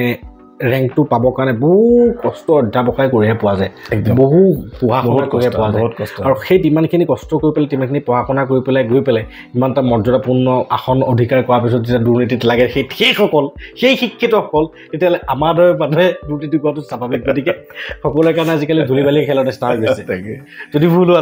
নাই কিন্তু মূল্যবোধৰ শিক্ষাৰে শিক্ষিত হ'লে তেওঁ ভাল পদবীটো থাকিব আৰু ভালদৰে কাম কৰিব তেনেকুৱা অভাৱ নাই অৱশ্যে তেনেকুৱাও আছে গতিকে চাউলৰ মাজতে যেনেকৈ শিলগুটি এটা থাকে থাকিবই নহয় ভাল আৰু বেয়া দুইটা থাকিব খুব ধুনীয়া বহুত ভাল লাগিল ছাৰ আপোনাৰ মনৰ কথাখিনি শ্বেয়াৰ কৰাৰ কাৰণে আৰু এই কথাখিনিৰ দ্বাৰা আমাৰ নৱপ্ৰজন্মৰ যিসকল শিক্ষক আছে বা আমাৰ নৱপ্ৰজন্মৰ যিসকল ছাত্ৰ ছাত্ৰী আছে লগতে যিসকল অভিভাৱকে বহু অধ্যয়ন কৰিব নোৱাৰিলে অৰ্ধশিক্ষিতভাৱে অভিভাৱকৰ দায়িত্ব বহন কৰি আছে তেওঁলোকেও আমাৰ এই অনুভৱী ব্যক্তিসকলৰ জীৱনজোৰা এই অভিজ্ঞতাসমূহৰ পৰা ঘৰতে থাকি জ্ঞান বাৰ্তাৰ এই এনেকুৱা এপিছ'ডছসমূহক চাই পেলাই আপোনালোকে নিজৰ সতি সন্ততি কেনেকৈ প্ৰতিপালন কৰিব লাগিব ঘৰতে বহি শিকিব পাৰিব ছাৰ নিশ্চয় হয় নিশ্চয় আৰু মই এতিয়া আহিছোঁ আপোনাৰ দৃষ্টিৰে ছাৰ আপোনাৰ আজি 56 ইয়েৰ্ছ হ'ল আৰু 56 ইয়েৰ্ছত আপুনি বহুত এখন মানে বৰেণ্য পৃথিৱী দেখিছে সেই তাহানি যুগৰ পিছপৰা চাবুকধৰা অঞ্চলৰ পৰা আজিৰ উন্নত হোৱা চাবুকধৰা আজিও বহুতখিনি উন্নত হৈছে গতিকে আপোনাৰ চকুৰ আগৰ এই বিৱৰ্তনসমূহ হৈছে আপুনি দেখা পালে এই বিৱৰ্তনসমূহৰ এনেকুৱা এখন প্ৰতিচ্ছবি বৰ্তমান সাম্প্ৰতিক সময়ৰ এনেকুৱা এখন প্ৰতিচ্ছবি যিখন প্ৰতিচ্ছবিক আপুনি আটাইতকৈ ঘৃণা লাগে যে মই জীৱন্ত অৱস্থাত এই প্ৰতিচ্ছবিখন কিয় দেখিছোঁ সেই প্ৰতিচ্ছবিখন কি ছাৰ মানে বহুত আছে তাৰ ভিতৰত এখন মই আমনি পাওঁ সেইটো হ'ল যে নতুন প্ৰজন্মসকলে মানে পঢ়া শুনাত বিশেষ গুৰুত্ব নিদি পেলাই মানে মদ ড্ৰাগছ এনেকুৱাৰ প্ৰতি মানে আসক্ত হৈছে মানে মোৰ চকুৰ আগতে মোতকৈ সৰু বহুতজন কেৱল মদ খাই মানে পৰলোক প্ৰাপ্তি হৈছে এনেকুৱা কথাবিলাকে মোক মানে সদায় দুখ দিয়ে আৰু দুখ দি থাকিব মানে সেইটো মোৰ আটাইতকৈ বেয়া লগা কথা আৰু মোৰ ভাল লগা কথাটো হ'ল কি যে আমাৰ দিনত মানে অভিভাৱকসকলে নিজৰ ল'ৰা ছোৱালী পঢ়া শুনাৰ প্ৰতি যিমান তৎপৰ আছিল তাৰ সেই তৎপৰতাটো আজিকালি বাঢ়িছে এতিয়া প্ৰাইভেট স্কুলৰ প্ৰতি মানুহ মানে ল'ৰা ছোৱালীক নি তেওঁলোকে ৰখি থাকে আমাৰ দিনত সেইটো নাছিলে আমাৰ ফিজটোকে দিব নোৱাৰে এতিয়া তেওঁলোকে যাতায়াতৰ সুবিধা পৰ্যন্ত কৰি দিব ল'ৰা ছোৱালীক টিফিন বনাই দিব পৰা হ'ল জোতা মোজা পিন্ধাই ফিটফাট কৰি পঠাবলগীয়া হ'ল পৰা হ'ল গতিকে এইটো তাত ভাল পজিটিভ কথা কিন্তু তাতে এটা কথা তথাপি মই ক'ম যে তিনিজন যদি ঘৰখনত ল'ৰা ছোৱালী আছে তেতিয়াহ'লে তিনিজনকে এই ধৰণৰ চিন্তা চৰ্চাৰে আগবঢ়াই নিব লাগে এজনক মানে প্ৰাইভেটত ধুনীয়াকৈ ফিটফাটকৈ পঠাব বাকী দুজনক চৰকাৰী স্কুলত দি পেলাই তেওঁলোকে কি কৰিছে একদম ভুগিব আৰু নিজৰ ল'ৰা ছোৱালীৰ ক্ষেত্ৰতে যাতে এনেকুৱা বৈষম্যটো নাহে সেইটোৰ প্ৰতি আমাৰ অভিভাৱকসকল সাৱধান হ'ব কিন্তু হয় হয় এইটো বহুত ডাঙৰ এটা মেছেজ দিলে আৰু এই বৈষম্যটো আহিছিল কাৰণে মহাভাৰত যুদ্ধ লাগিছিল একদম ইতিহাসত হয় হয় যে ইয়াক পক্ষপাতিত্ব কৰে হে তাক ভাল পায় মোক ভাল নাপায় এই সৰু সৰু ক্লাছৰ পৰাই ডাঙৰ পিঙতিৰ পৰাই কাণ্ডৱ দাস একদম আৰু খুব ধুনীয়া লাগিলে আপোনাৰ এই মন্তব্যটো যে আমাৰ সমাজৰ যিখন ঘৃণনীয় প্ৰতিশ্ৰুতি আমি দেখিবলৈ পাইছোঁ সৰু সৰু মানুহ বা পৰলোক প্ৰাপ্তি হৈছে মদ বা সেই তেনেকুৱা পথহাৰা হৈ পেলাই জীৱনৰ পৰা জীৱন হাৰা হৈ পথহাৰা হৈ গতিকে এই কাৰণসমূহ ছাৰ আমি নিবাৰণ কৰিব পাৰিব লাগিব আৰু এই কাৰণসমূহৰ আটাইতকৈ মূল কাৰণটো হৈছে প্ৰেমজনিত কাৰণ হয় হয় আমি প্ৰথমেই আলোচনা কৰি আছোঁ আমাৰ কথোপকথনত গতিকে প্ৰেম নে আসক্তি তাক নিৰূপণ কৰক এজন ব্যক্তি কোনোবা এজন ব্যক্তিৰ মানে কি কয় ইনভলভমেণ্ট যেতিয়া হয় ছাৰ এওঁ নহ'লে মই নোৱাৰিম জীয়াব এই মনোবৃত্তিটোৱে মানুহ এজনক মাৰে আৰু ভাগৱত গীতাত এষাৰ কথা আছে যে মানুহ তুমি নিজে নিজৰ শত্ৰু আৰু নিজে নিজৰ মিত্ৰ গতিকে তুমি নিজৰ বাবে শত্ৰু হ'বা নে নিজৰ বাবে মিত্ৰ হ'বা তুমি সেইটো তুমি নিজে ডিচাইড কৰা ছাৰ যদি ভুল হোৱা নাই আমাৰ ঘোষা শাস্ত্ৰত কৈছে আপুনি আপোনাৰ বন্ধু আপুনি আপোনাৰ শত্ৰু আপুনি আপোনাৰ ৰাখে মাৰে হৰিকো নভজি নোৱাৰে আপুনি হৈয়ে নষ্ট হৰি ভজি আপোনাক তাৰে হৰিক যদি ভজনা কৰা নহয় তেতিয়াহ'লে নিজেই নিজৰ শত্ৰু হৈ যাব মানে আৰু যদি হৰি ভজনা কৰে তেতিয়াহ'লে নিজে নিজৰ বন্ধু গতিকে জীৱনত যদি কিবা কৰিব লাগে আটাইতকৈ মানে সহায় কৰিব পৰা ব্যক্তিগৰাকী হৈছিল নিজেই নিজৰ হয় হয় ছাৰ খুব ধুনীয়া নিজক প্ৰতিষ্ঠা কৰিবৰ কাৰণে হয় আনৰ সহায় লাগিব কিন্তু মূল মানুহজনেই হৈছে আপুনি নিজেই নিজৰ মানে সহায়ক হয় নিজেই নিজৰ সহায় কৰিব তাতকৈ বেষ্ট মানে হেল্পাৰ কিন্তু কোনো নাই নিজেই কৰিব পাৰিব মায়ে ভাতকেইটা বাঢ়ি দিলে এই ভাত খাহি মই এতিয়া ভাবিছে মোবাইলটো চাই আছোঁ ফেনৰ তলত ৰুটি নাযাওঁ এতিয়া গতিকে মই মোৰ কাৰণে শত্ৰু লৈ এইখিনি হয়তো হৈ গ'ল মানে পেটত মোৰ এচিডিটি বুট বাট মাৰি আছে সেইটো সময়মতে মই নাখালোঁ সেইটো যিকেইটা ভাত মায়ে ইমান ধুনীয়াকৈ কষ্ট কৰি ৰান্ধি দিলে খাওঁতে আপুনি কোনটো তৃপ্তিৰে খাইছে ভালেৰে খাইছে নে সুখেৰে খাইছে নে দুখেৰে খাইছে এনেকুৱা খাদ্য দিলে নেকি বুলি যদি আপুনি ভাবি ল'লে তেতিয়াহ'লে সেইটা খালেও আপোনাৰ বিশেষ কামত নিদিয়ে হয় ছাৰ খুব ভাল লাগিছে কথাসমূহ পাতি আজি মানে অন্তৰংগ আলাপ হিচাপে পাতি আছোঁ ছাৰৰ লগত এনেকুৱা লগা নাই যে মই ইণ্টাৰভিউ কুৱেশ্যনিং কৰিছোঁ এনেকুৱা লাগিছে যেন মই আজি দাপু নেখদৰ কাষতে পিনে এজন মই বন্ধু এজন মোৰ পিতৃসম বন্ধু আৰু তেওঁলোকৰ লগত মই অন্তৰংগ আলাপ কৰি আছোঁ আৰু আশা কৰোঁ এই বাৰ্তালাপসমূহে আপোনালোকক নিশ্চয় এটা মানে ৰসাস সাধন কৰাব ছাৰ এইখিনিতে আহিছোঁ আপোনাৰ ভৱিষ্যতৰ পৰিকল্পনাৰ বিষয়ে হয় মই মানে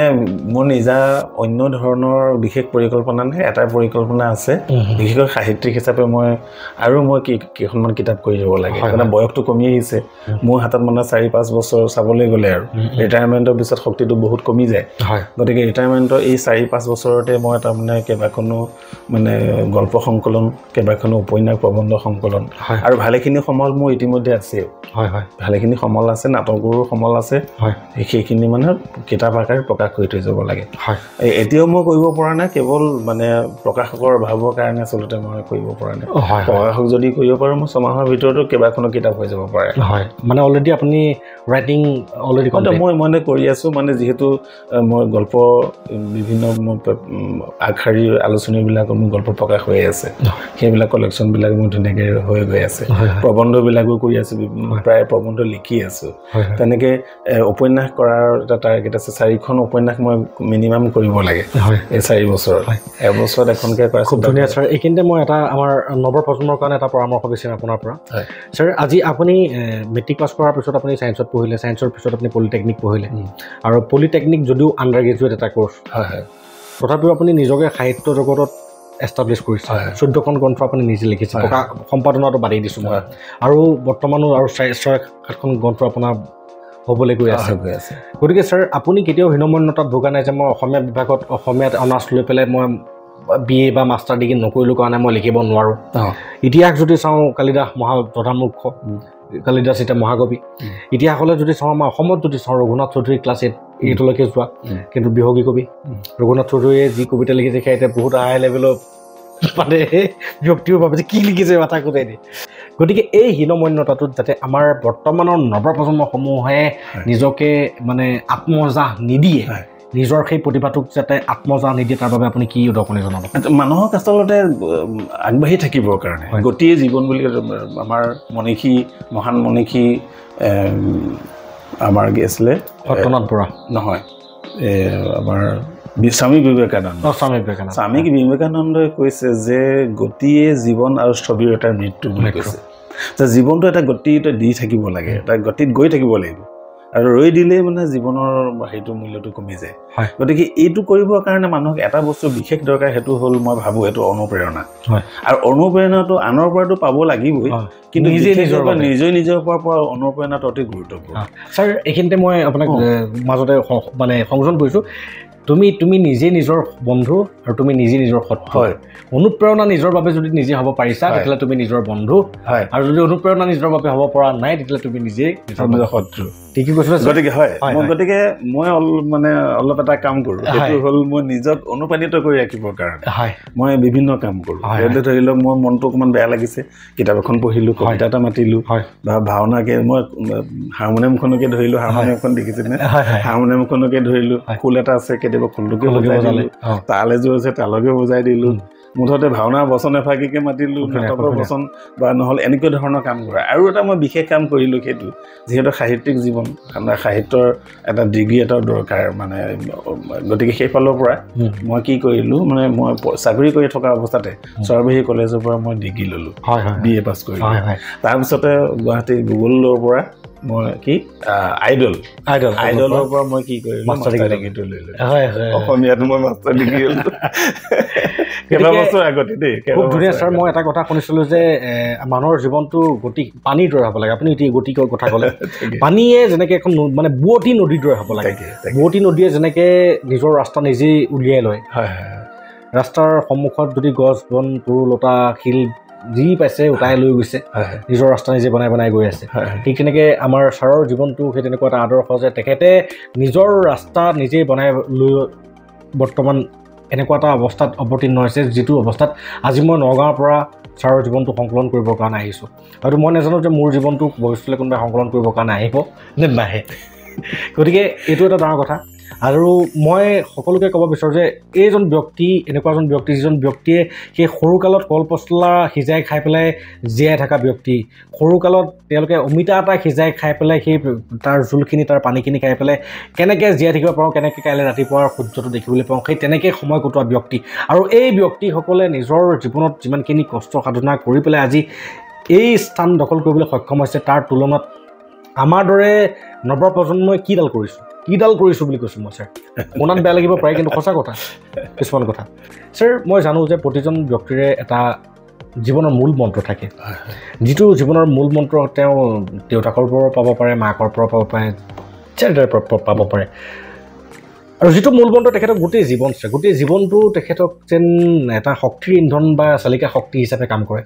গতিকে মই জানিব বিচাৰিম ছাৰ আপোনাৰ জীৱনৰ সেই মূল মন্ত্ৰটো আৰু মই জনাবলৈও বিচাৰিম আমাৰ সমগ্ৰ নৱপ্ৰজন্মৰ সমাজক যে যিটো মূল মন্ত্ৰই আপোনাক ইমানখিনি ষ্ট্ৰাগল কৰি আহি পেলাই আজি এনেকুৱা এটা আসনত অধিষ্ঠিত হ'বলৈ সক্ষমতা প্ৰদান কৰিলে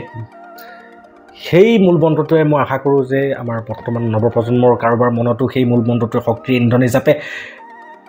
কিতাপি লৈ তেওঁলোকৰ জীৱন বাটত আগবঢ়াত সহায় কৰে হয় মই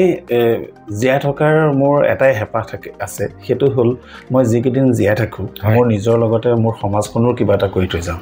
এইটো আচলতে মোৰ মূল মন্ত্ৰ সেইকাৰণে এবাৰ যেতিয়া মই পেটৰ অসুখৰ কাৰণে গুৱাহাটী পলিক্লিনিকত যেতিয়া মই দিছপুৰ পলিক্লিনিকত যেতিয়া ICUত সোমাইছিলোঁ তেতিয়া সেইখিনি সময়ত মোৰ মানুহজনীয়ে মোক এটা কথা কৈছিল যে এতিয়া আপুনি মৰিব নোৱাৰিব মোক কৈছিলে এতিয়া আপুনি মৰিব নোৱাৰিব যিহেতু আপোনাৰ সমাজৰ কাৰণে বহুত কাম কৰিবলগীয়া আছে আৰু এই সেন্টিমেন্টটো মোৰ তেতিয়াই ড্ৰ হৈছে যেতিয়া প্ৰথম শ্ৰেণীত যেতিয়া মই কৈছিলোঁ যে মোৰ দেউতাৰ যিদিনা ঢুকাব সেইদিনা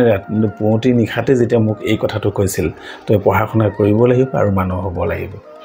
আৰু সেইটোকে মই মোৰ মূল মন্ত্ৰ হিচাপে লৈ আজি আগবাঢ়ি আছোঁ এইখিনিলৈকে আৰু মই ভাবোঁ ঈশ্বৰে কিবা কৰিব অনাগত দিনসমূহত মই নিজৰ কাৰণে কিবা ভাল কৰোঁ আৰু লগে লগে মোৰ সমাজখনৰ কিবা এটা ভাল কৰি থৈ যাওঁ হয় এইখিনি মোৰ কামনা আৰু আৰু ছাৰ এটা কথা আছে যে আমাৰ সমাজখন দুঠেঙীয়াৰে ভৰি আছে মানুহ খুব কম হয়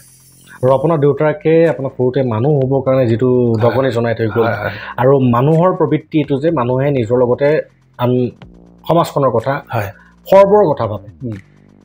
ব্যক্তি এনেকুৱা যে কোনোবাই আপোন পেটীয়া স্বভাৱৰ যে নিজৰ পেটটোৰ কথাই চিন্তা কৰিছে আৰু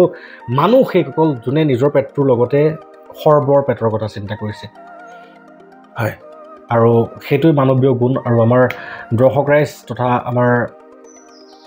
নৱপ্ৰজন্ম আপোনাক ক'ব বিচাৰোঁ যে মানৱীয় গুণৰ অধিকাৰী হ'বৰ কাৰণে আমাৰ বিভিন্ন ধৰ্মশাস্ত্ৰ যিমান যি অধ্যয়ন কৰে সকলোতে আছে আৰু সেই মানৱীয় গুণসমূহ মানে আমি নিজৰ হৃদয়ত অৱলম্বন নকৰাকৈ এনেই গৈ আমুকত তেল বন্তি দি আমুকত শৰাই খাল খলিতা দি কোনো ধৰণৰ আমি ফলপ্ৰসূতা পাব নোৱাৰোঁ সেইবিলাক কৰিব লাগিব মানে সেইটো মানে ধৰ্ম মানে যিহেতু মানুহক ধৰ্ম লাগিব ধৰ্ম নোহোৱাকৈ মানুহ চলিব নোৱাৰে ধৰ্ম লাগিব কিন্তু ধৰ্ম আৰু আধ্যাত্মিকতা দুটা বেলেগ বেলেগ বস্তু আধ্যাত্মিকতাও বেলেগ ধৰ্ম বেলেগ ধৰি লওক উদাহৰণ হিচাপে এই পিতৃ মাতৃয়ে নামঘৰত গৈ পেলাই এটা নিৰ্দিষ্ট নিয়মত তেওঁ ঈশ্বৰৰ উপাসনা কৰিছে সেইটো হ'ল ধৰ্ম কিন্তু সেই পিতৃ মাতৃক সতি সন্ততিসকলে বা তেওঁৰ আপোনসকলে ঈশ্বৰৰ গুৰু মানি সেৱা কৰাটো সেইটো হ'ল আধ্যাত্মিকতা তাতে ধুতি পাঞ্জাবী নিপিন্ধিলেও হ'ব তো চাকি বন্তি নজ্বলালেই হ'ব এতিয়াতো আমাৰ ৰঙালী বিহু এতিয়া বহাগ চলি আছে ৰঙালী বিহুত আমাৰ মানুহ বিহুৰ দিনা এটা পৰম্পৰা আছে তো পৰম্পৰা আমি পৰম্পৰা বুলি ভাবোঁ সেইটো তাৰমানে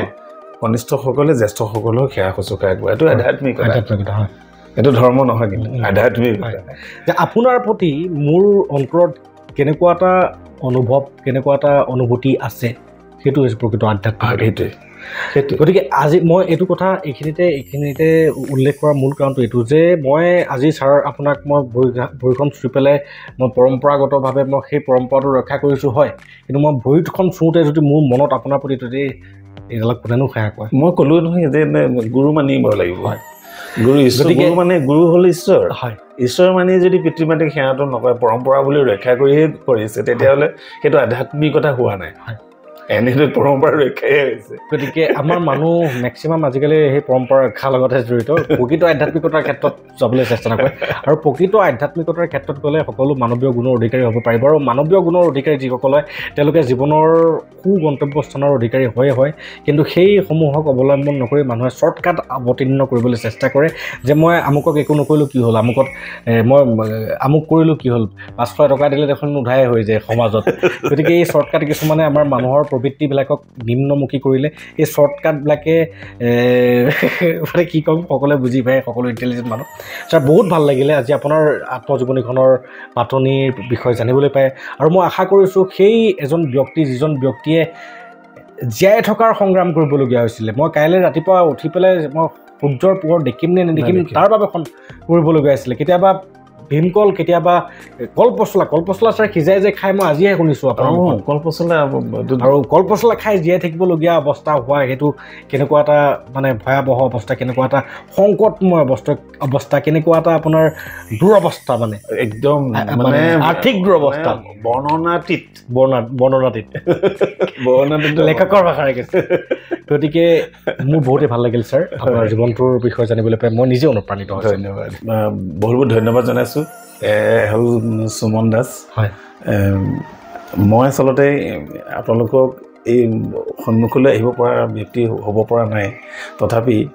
মোৰ দৰে ব্যক্তি আচলতে এইটো হ'ল মূল্যবোধ মূল্যবোধ হ'লে সৰুৱে ডাঙৰক ডাঙৰে সৰুক বা একেবাৰে কনিষ্ঠজনক একেবাৰে নিকিনজনকো আদৰ কৰিব পৰাটোৱে হ'ল আধ্যাত্মিকতা হয় এই এনেকুৱা এই মূল্যবোধ বা আধ্যাত্মিকতাটো লৈ পম খেদি সুমন দাসে আহি মোৰ ঘৰ পালেহি গতিকে এইটো এটা বহুত মহান কাম হৈছে একচুৱেলি আমি আমাৰ দৰে এনেকুৱা বহুত মানুহ আছে যি মানে প্ৰচাৰ বিমুখ হৈ থাকে এতিয়া শেহতীয়াকৈ যিহেতু মোৰ জীৱনৰ চমু চাপি আহিছে এতিয়া মোৰ মনে এটা ভাৱ হৈ আছিল যে মই ক'ৰবাত প্ৰকাশ হওঁ নেকি সেইকাৰণে আজিকালি ফেচবুক কৰিবলৈ লৈছোঁ বহুতে হাঁহিছে আত্মপ্ৰকাশ কৰিবৰ কাৰণে গতিকে এটা বহল এটা পৰিসৰত মোক এই সুবিধাকণ সন্মানকণ দিয়াৰ কাৰণে সুমনলৈ ধন্যবাদ জনাইছোঁ আৰু এইটো ভাল কাম এটা হয় হয় এইটো এৰিব নালাগে দেই এই কামটো মানে আৰু আগবঢ়াই নিব লাগে মোৰ দৰে ব্যক্তিসকলকো সন্মান দিব লাগিব যাক যি ধৰণে সন্মান দিলে মানে সমাজৰ মূল্যবোধটো ৰক্ষা হয় সেইখিনি কৰি যাব তাকে মই কামনা কৰিছোঁ মানে জ্ঞান বাৰ্তাৰ দীৰ্ঘায়ু কামনা কৰিছোঁ ছাৰ বহুত বহুত ধন্যবাদ আৰু আপোনাৰ এই আশীৰ্বাদ তথা আপোনালোকৰ এই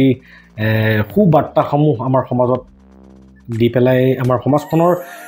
এখন পৰিশীলিত সমাজ যাতে আমি গঠন কৰিব পাৰোঁ ছাৰ কিছুমান সমাজৰ দুৰৱস্থা দেখি বহুতেই ঘৃণা লাগে বা বহুতেই কেতিয়াবা হীনমন্যতাটো ভোগোঁ যে চালা আমি এনেকুৱা এখন সমাজত আছোঁনে কিবা এটা কৰিব লাগিব সমাজখনৰ কাৰণে কিন্তু কৰিম কি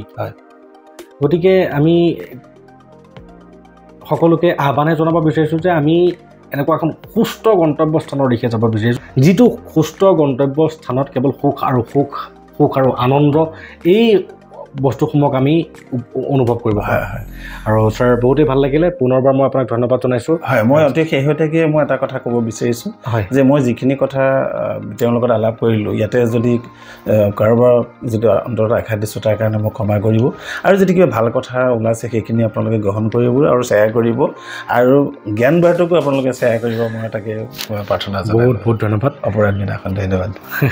দৰ্শক ৰাইজ যিহেতু সময়ৰ এটা সীমা থাকে গতিকে আজি আপোনাৰ খবৰ পৰা ছাৰ আপোনাৰ পৰা বিদায় লৈছোঁ নমস্কাৰ ধন্যবাদ